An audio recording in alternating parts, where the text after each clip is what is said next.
Hello there. Well, it's 2026 and a happy new year. Um, I haven't been on any trips as yet because it's been the Christmas period and that's the time when we all get families and everything else. So I've not been away. So I thought to myself, what do I do for this week's blog? And I've decided to look into stealth camping. It's something I've done for many years, and I thought it'd be a great idea to share some of my tips and based on my experiences. Now, I'm a lover of campsites. I love the fact you've got hot showers and all the facilities, and you can leave your vehicle somewhere safe, which is great. So you can go off exploring. And I also believe that it's important to put something into the local economies by using the campsites, using the shops, cafes, and pubs, etc. We're putting a little bit back, which keeps things going. These places struggle a lot during the winter months. In summer, I find there are plenty of places to camp, but when winter does arrive, most, if not all, the campsites have closed because of local council or national park rules, or simply because it's not economical to keep them open. Now, that leaves me with a big problem: where to camp. It used to be very easy to pull into a car park or lay by and bed down for the night, but nowadays signs are up everywhere: no overnight parking or camping. The problem with mobile homes, camper vans, caravans, micro campers, and car campers, the like, is that once we find a spot that we like, we share it, it becomes very popular. Next thing you know, there's whole queues of them parked up on a night. This makes a lot of noise, and locals complain. And the next thing you know, the council will put a sign up, and that's it. We've had to move on. Um, so I never share my favourite camping spots. Um, the other thing is rubbish. You know, there may be a bin there, which is great, and by all means, put your rubbish in the bin. But if the bin is full and overflowing, don't keep adding to it. It's a bit like the last person in the house who puts managed to balance something on top of the bin, and once it falls off, that's the person who's got to go and empty it. It's a bit like that. Once litter gets built up and overflowing from these bins, people complain again, and we get shifted on. It's ridiculous. If you can carry a full beer can out, you can take an empty beer can back. And please just get into the habit of taking all your rubbish home, not to finding a bin on a lay-by. Actually, take it home. That would be a great idea. Right. The people I'm going to refer to today are people in mobile homes, caravans, camper vans, car campers, not people in tents. There are people I know who get a great deal of enjoyment out of finding a roundabout somewhere and hiding in the bushes with their tent and kipping over for the night. It's not you guys. Um, I can't see the attraction. I mean, obviously, if you're going into the woodlands and stealth camping or something like that, that's a different kettle of fish.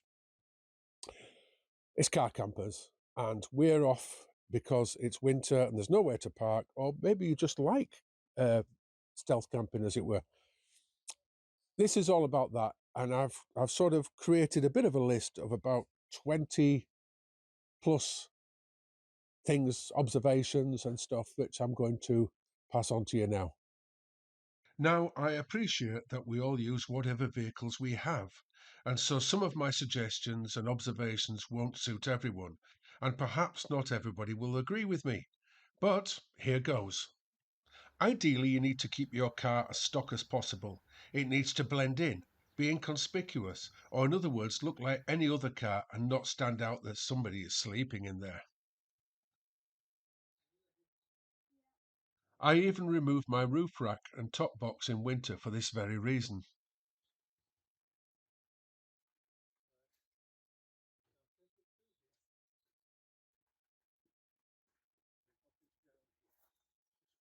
Also, no camping decals, club or campsite stickers. Come on, they're a dead giveaway.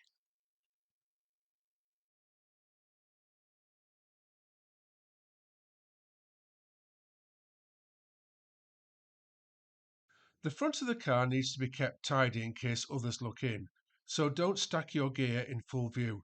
I find a black cover is an ideal way to hide those stored items that are down in the front passenger seat well.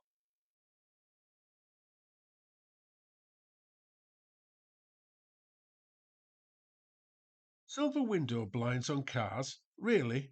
Other than car campers, no other vehicle has them, especially on the front windows and windscreen.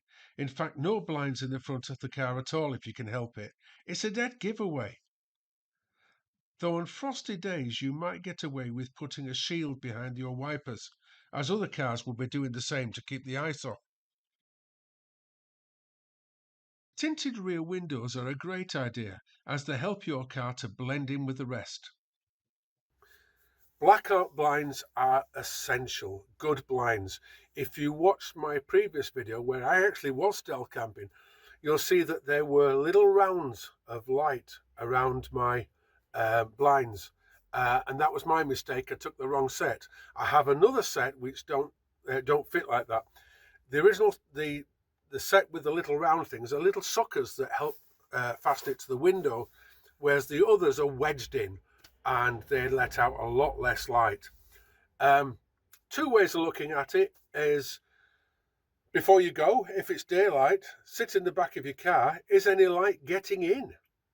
But the other method is a bit of a tester. Put your lights on, get outside, walk around your car on a night and have a look and see if you can see any light getting in there. I tend to camp with my lights on low or with just one light on. The TV, for example, not just lets out light, but it's actually let out moving light. The TVs tend to create a bit of a flicker effect. Keep the movement within your van gentle. If your vans are rocking, you ain't being stealthy.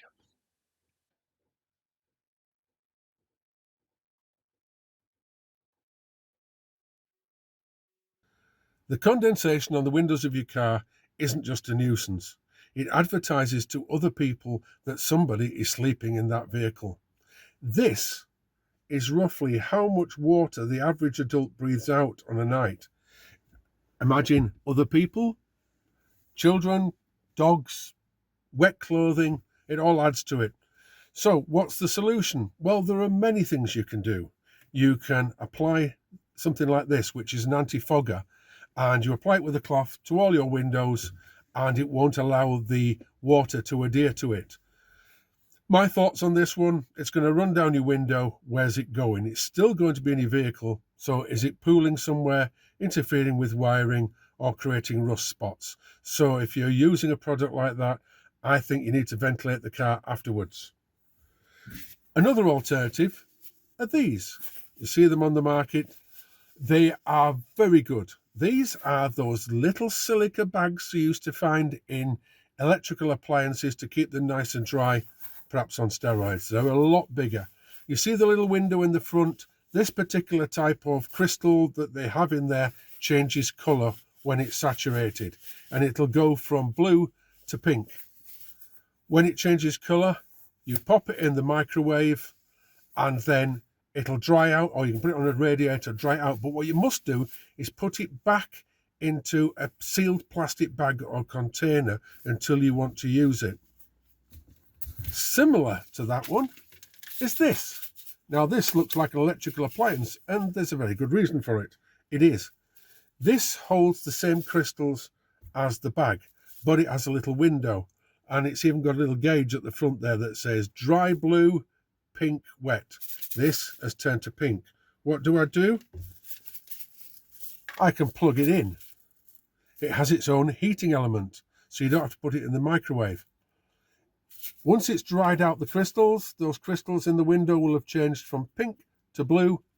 You can unpack it then, take the lead out, pop it in a plastic bag or a sealed container till you want to use it. Job's a good one. Finally, and this is something of mine I've had for a while, a friend of mine made me up this long sausage. I filled it full of kitty litter. As you can see, I've segmented it into 4 so it all doesn't arrive up at one end. This goes along the bottom of my dash and it does exactly the same job. You can put this in the microwave and dry it out, or you can leave it on a radiator. Again, don't forget to package it up somewhere in a sealed container until you want to use it. If you heard car doors slamming outside your home at night, you'd pull back the curtains and have a look, right? However, it's normal for people who park up to leave their vehicle, to actually get out of it. So a gentle opening and closing of the driver's door may help you with the illusion that you've left your vehicle. Now crawl into the back and lock up. Most modern cars both bleep and flash their lamps on locking, which will further add to the illusion. Never use the rear or side sliding doors. They are louder and have a different sound which can attract more attention. And finally, keep the noise to a minimum. If you are watching TV or listening to music, wear earbuds. Are you a snorer or suffer with loud wind? My dogs are great at letting you know there are people about, so I don't bring them. Nobody walking past should hear or see anything. I generally tend to avoid car parks and laybys as they are far too obvious, unless I really have to, and never park in areas signed no overnight, private parking, or residence parking permits only. You're just asking for it. Never ever unpack your vehicle. Camping gear placed around your car signals to everyone you are sleeping in there. If you have the time, do the research and plan your stops. Be wary, that spot which seemed to be a quiet, out of the way park up might suddenly become very active in the middle of the night.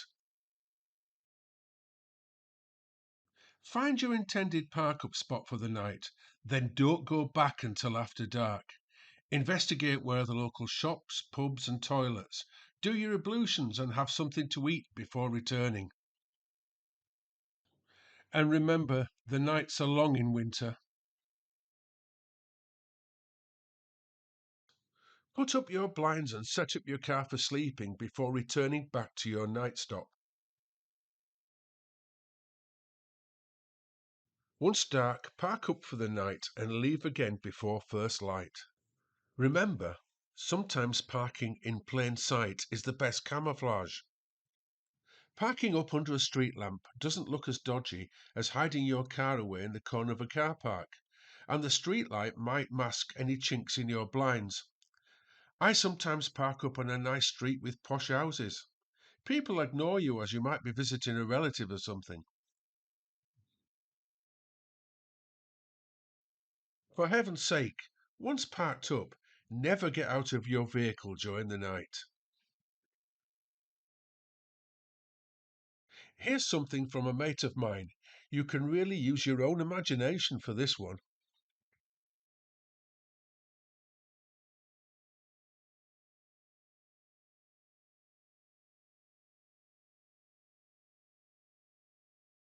I appreciate it's been quite a long list, but we are getting to the end of it. The next one, leave the inside of your van tidy. When you go to bed, don't leave cups half full of tea at the side of you. If you have to move off in the middle of the night and you have to make a quick escape or whatever, you don't want cups of tea spilling around the back of your van.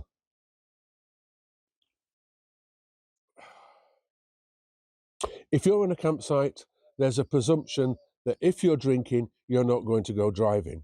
On the other hand, if you're in a lay-by, a bit of private land, and you've had a few of these, and somebody tells you to move on, you're going to be driving under the influence, so don't. You can, of course, drink alcohol-free. I do. Oh, and just as another thought, don't forget to take all these things with you. Don't leave any rubbish behind, and don't even leave any spilled liquids. Nobody should have known you've been there. Well, that's it. There's not, well, I think, yes, there's something there for everybody. And I appreciate we all have different vehicles. Some people have vehicles that suit them better. In other words, they have all their equipment and it's great inside, but it's not very stealthy. Others, we can get away with it. But there you go. Anyhow, I hope I haven't bored you to death. I've come to the end of the video. I'm sorry about the dove or pigeon that's making the noise in the background there, but it is early morning. Thank you all once again so very much for watching. If you haven't already, please subscribe. and like the video and share it amongst your friends. Um, Also, we have the comments. Please write to me. Tell me what you think of the videos, where you would like to see me going with them, and don't say anything rude. And if you want something making or a suggestion, or you have a problem you want me to look into, then by all means, let me know. Anyhow, that's it. Here we are, 2026. Thank you once again for watching. Catch you again very, very soon. Bye bye for now.